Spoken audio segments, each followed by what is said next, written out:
Assalomu alaykum aziz gulshaydolari, yaxshimisizlar? Xonadoninglar tinchmi?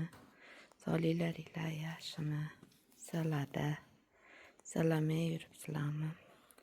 Mana meni gulzorimda gullarim bir chiroyli bo'lib yashnab turibdi. Mana bu gulimni ham ko'rsatmoqchiman sizlarga. Boshida bu gergin gulimiz bir qavatli bo'lib ochilayotdi. Endi mana qavat mahroviy bo'lib ochilyapti oxirgi g'unchalari. Ajoyib.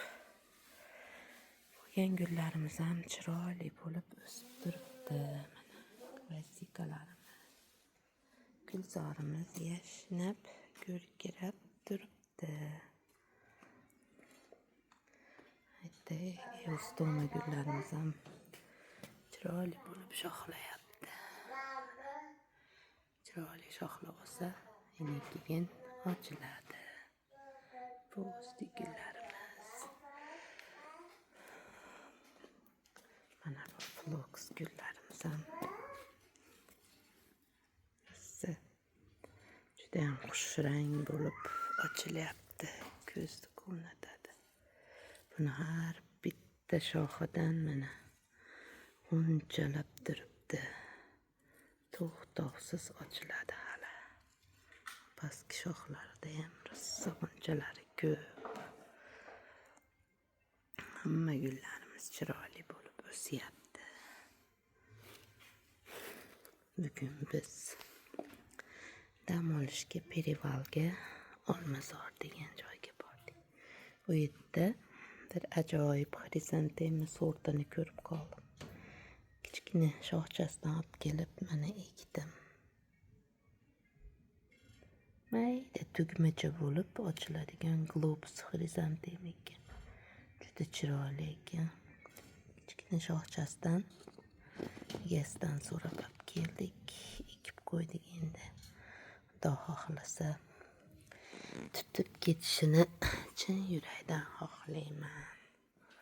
Mana gullarim. Mana bu gardenziyamni ham bir ko'rsatkim keldi, qaranglar shoxlari. G'ij shox bo'ldi. Hali bu shoxlar hammasi o'sib ketsa, chiroyli gardenziya bo'ladi. Shunaqa hozir sizlarga yana mana shu Olmazor dam olish maskanidagi videolardan qo'yaman. Tabiat juda ham chiroyli, juda ham bahavo, juda salqin joylar ekan. Ko'ringlar. Sharsharaga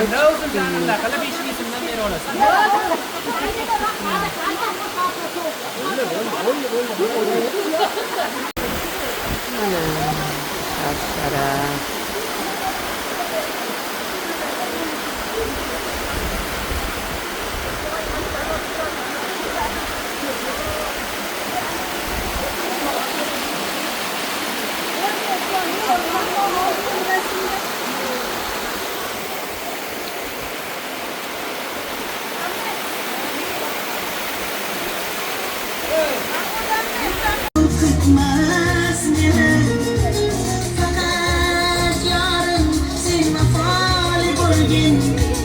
Me